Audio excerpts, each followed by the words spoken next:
e a gente vai usar o texto de Lucas, capítulo 7. Lucas, capítulo 7, eu vou ler alguns versos até o verso 5. Então, preste atenção. Quando Jesus acabou de proferir todas estas palavras aos ouvidos do povo, entrou em Cafarnaum. E um servo de certo centurião, de quem era muito estimado, estava doente, quase à morte. O centurião, pois, ouvindo falar de Jesus, enviou-lhes uns anciãos dos judeus a pedir-lhe que viesse curar o seu servo. Chegando eles junto de Jesus, rogavam-lhe com insistência, dizendo: é digno que concedas isto, porque ele ama a nossa nação e ele mesmo nos edificou a sinagoga. É interessante, eu vou dar uma paradinha aqui. Olha só, para você entender, Jesus estava caminhando e com os discípulos, e um centurião, não é, tinha um empregado que estava muito mal, num estado muito grave. Ele estava perto da morte. E aquele centurião, que era um homem importante no cenário político da época, o centurião era um comandante de uma centúria. Centúria era um conjunto de 100 soldados. Então, não era uma pessoa qualquer. E ele comandava esse conjunto de soldados, essa centúria, e ele tinha uma influência muito grande. E ele, sabendo que Jesus estava por ali, ele vai até Jesus e diz para Jesus: olha, Senhor, eu vou querer curar, mas antes de chegar, eu vou querer que o Senhor cure meu servo, mas antes, não é, dele fazer isso, ele falou com os anciãos, né? Eles ouviram os anciãos sabendo daquilo, foram lá na frente e disseram para Jesus: olha, o senhor tem que fazer isso, porque ele é um homem bom. É digno que isso seja concedido a ele. E deram duas razões. Primeiro, ele ama a nossa nação. Segunda, ele edificou a sinagoga para nós.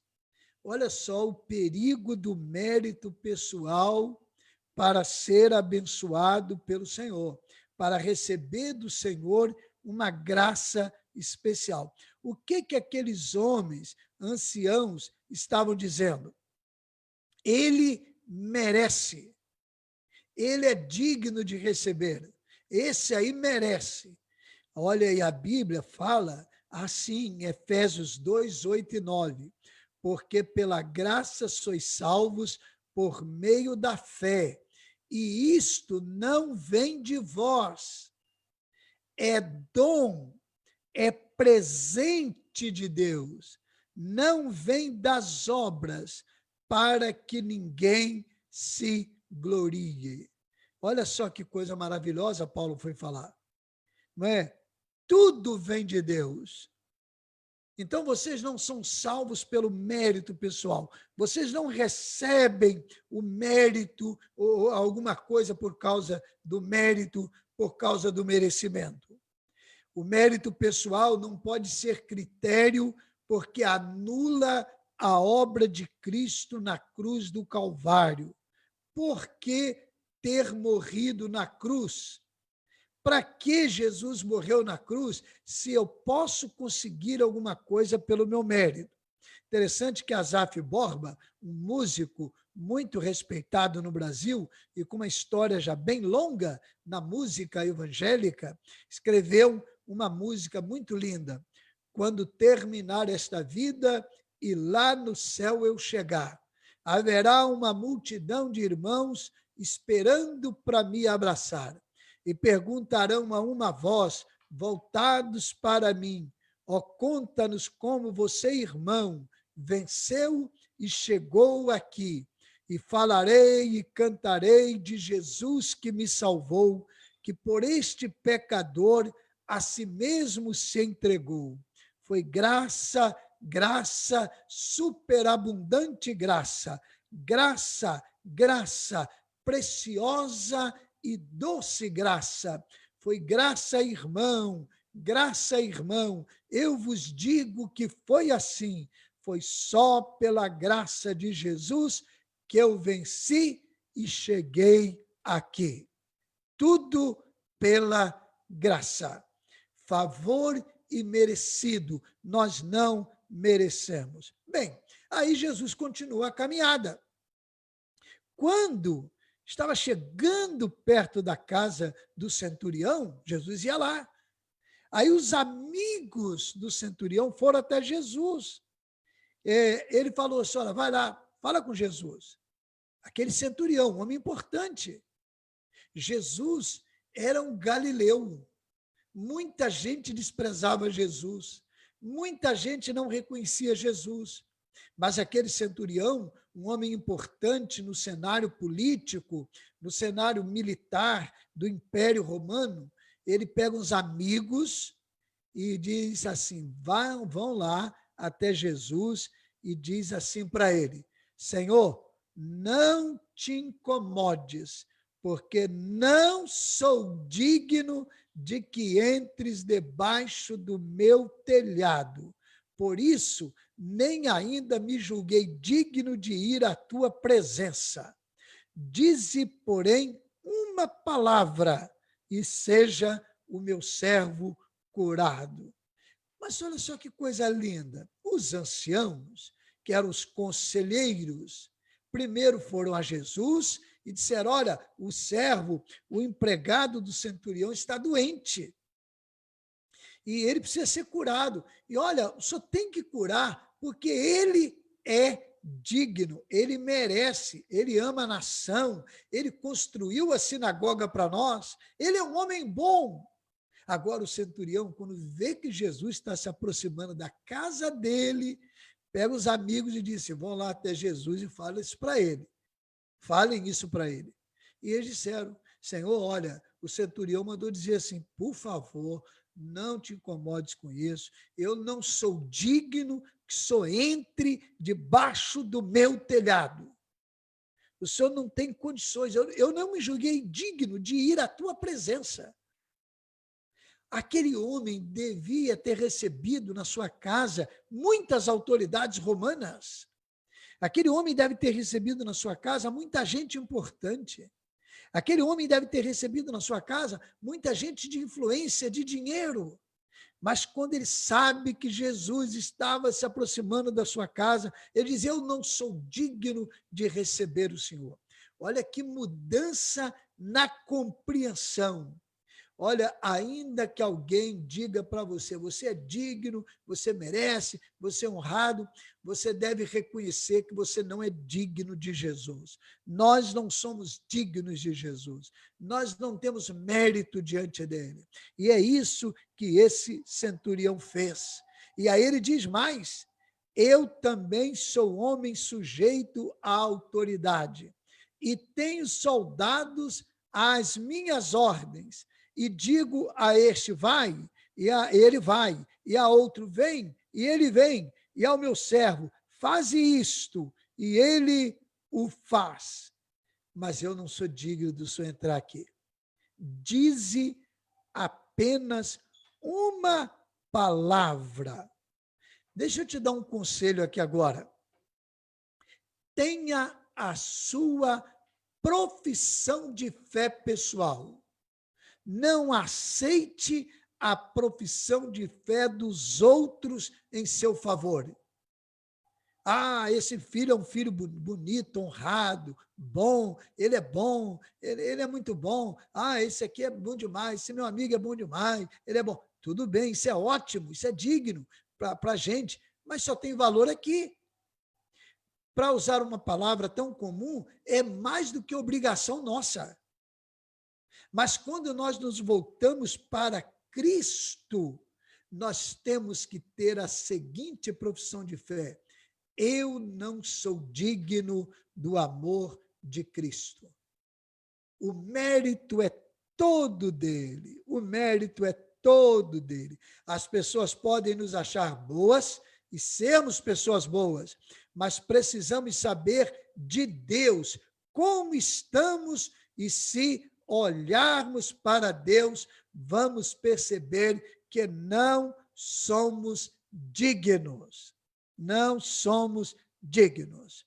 Interessante que o capítulo 5 de Isaías, aquele grande profeta do Velho Testamento, apresenta vários ais. Ai dos que ficam bebendo, ai dos juízes, ai dos que fazem coisa errada. Tem vários lá. Depois você lê e confira lá. E ele fala o ai a respeito dos outros. Quando chega no capítulo 6, diz a Bíblia que no ano em que morreu o rei Uzias, Isaías teve a visão e ele viu Deus assentado no trono, diante do trono, lá no trono dele, no céu, na eternidade. Uma visão celestial. E ele viu os serafins voando, e eles tinham 6 asas, 2 cobriam o rosto, não é? 2 voavam e 2 cobriam os pés. E aqueles serafins cantavam: Santo, Santo, Santo é o Senhor dos exércitos, toda a terra está cheia da sua glória. E diz Isaías, então, que quando ele teve aquela visão, ele disse assim, está lá em Isaías capítulo 6, ai de mim, que sou um homem de lábios impuros e habito no meio de um povo de impuros lábios, eu vou morrer. Interessante que quando Isaías se aproximou de Deus, na visão que Deus deu a ele enxergou a sua condição. Mas quando no capítulo 5 ele olhava para os outros, ele viu que os outros eram pessoas muito ruins. E esta é a lição. Se a gente nos comparar com os outros, eles serão ruins e nós bons. Mas se a gente se comparar com Deus, a gente vai ver que Deus é bom e todos nós somos ruins, mas primeiro eu e depois os outros. E eu nem posso dizer dos outros, eu tenho que ter a minha profissão de fé. E aquele homem, então, mandou dizer isso a Jesus. É interessante que Jesus ficou tão maravilhado que ele disse assim, olha, Jesus ouvindo isso, é o verso 9. Eu estou lendo o capítulo 7 de Lucas. Então, Jesus, ouvindo isso, ele, voltando-se para a multidão, né, que seguia Jesus, disse assim, eu afirmo a vocês que nem mesmo em Israel encontrei tamanha fé. E voltando para casa, os que haviam sido enviados encontraram o servo curado, com saúde. Está vendo só? Que coisa linda! Jesus disse, nem em Israel eu encontrei fé igual a este homem. Que coisa linda, que testemunho lindo. E eles continuaram a caminhada. Quando aqueles homens voltaram para casa, chegaram lá, o servo estava em pé, sem problema nenhum. Se tinha febre, a febre foi embora. Se ele estava desanimado, o ânimo voltou. Se ele estava prostrado, ele ficou em pé. Se ele estava chorando, ele ficou sorrindo, porque Jesus curou e ele completou aquela obra de maneira extraordinária. Jesus não olha o que você faz, ele olha em quem você deposita sua fé. Quando você desobedecer a Deus, Jesus não olhará para a desobediência, mas em quem você vai firmar o seu arrependimento. Quando você obedecer a Deus, Jesus não olhará para a sua obediência, mas a quem você dará glória. Eu quero repetir o verso 10. Voltando para casa, os que haviam sido enviados encontraram o servo com saúde. Jesus não está limitado a qualquer circunstância para interferir na sua vida. Nada impede Jesus de agir. Meu irmão, minha irmã, meu amigo, jovem, idoso, criança, adolescente, quem estiver acompanhando agora essa palavra, Jesus pode interferir onde você estiver. Ele não entrou na casa daquele homem, mas curou aquele servo. Ele hoje pode alterar o rumo de sua existência. Você está desanimado, está triste, está prostrado, está arruinado. Alguém está dizendo para você que não tem jeito, não tem solução. Jesus diz o contrário. Se você confiar nele, ele diz o contrário. E ele pode mudar esse quadro totalmente, completamente. Ele pode mudar esta realidade. Eu fiz uma entrevista com um pastor, eu tenho feito várias entrevistas, acho que este ano eu fiz mais de 30. E nesse período do coronavírus, eu já fiz aí, acho que com uns, sei lá, já tem lá uns 15, eu acho, só no período do coronavírus, pastores. Aí agora entrevistei a primeira vez para essa série, uma esposa de pastor. E foi muito legal a entrevista com ela. Porque a gente pensa no pastor, mas não pensa na esposa. Então vai sair essa entrevista. E eu entrevistei um pastor. Aquele pastor, quando começou a quarentena, ele pastoreia num lugar muito pobre, uma região da Baixada Fluminense, e um homem muito preparado, um homem de Deus. Além de teologia, ele fez seu mestrado, e ele, então, vendo a necessidade, desenvolveu 2 projetos. Um projeto é uma mão lava a outra. Então, essa é a expressão que a gente conhece. Quando a gente fala direto, como está escrito, né, na grafia, cria um cacófato, né? Uma mão lava a outra, uma mão lava a outra. Uma mão tem que lavar a outra, mas não dá, uma mão não lava a outra. Então, uma mão lava a outra. Essa de a mão lavar a outra, todo mundo que fizesse alguma coisa profissional foi alistado e foi apresentado para, se alguém precisasse daquele profissional, eles estariam à disposição, ou para fazer cobrando, né, como profissional, ou então gratuitamente. E o outro, que eu me esqueci agora, acho que é sopa na rua, acho que é isso.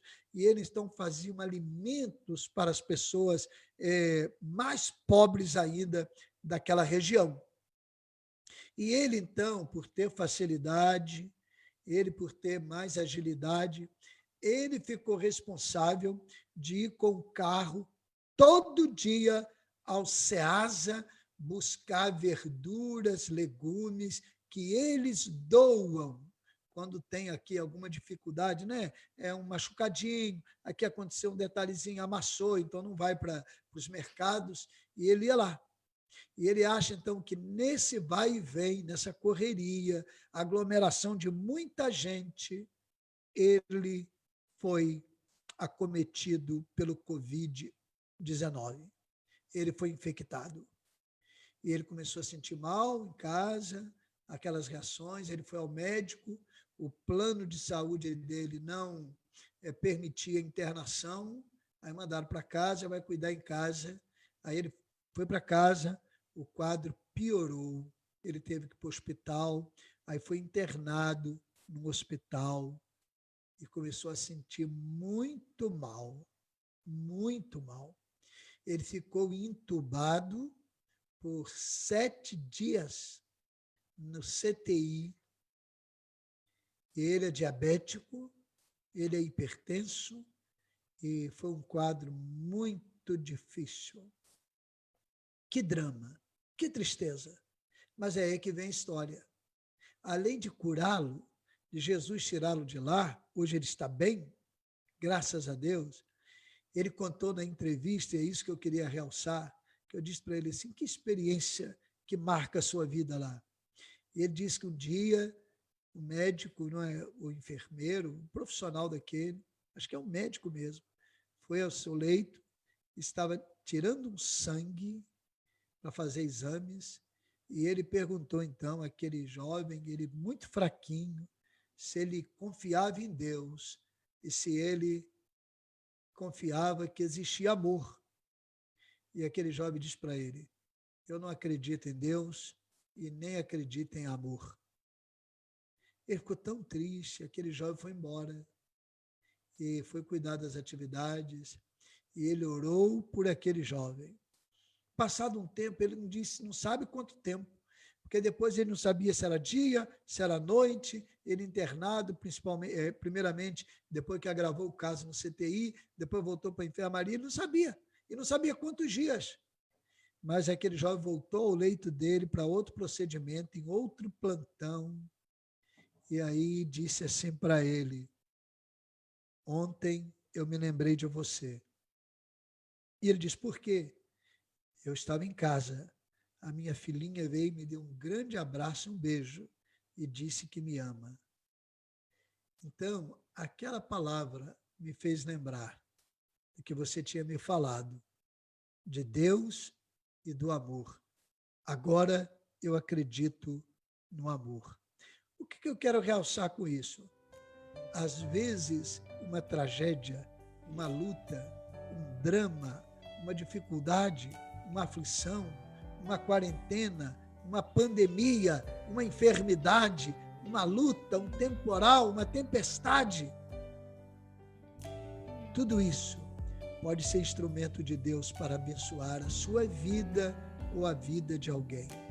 Não, Deus não manda isso para a gente sofrer. Não, não é isso. Elas vêm de qualquer maneira. Mas aquele que confia em Deus, naquela hora vai dizer assim, Senhor, basta apenas uma palavra, Senhor. E Deus diz assim, eu estou no controle de tudo. Eu estou dirigindo tudo. E ele então é capaz de interferir na sua existência e na sua vida.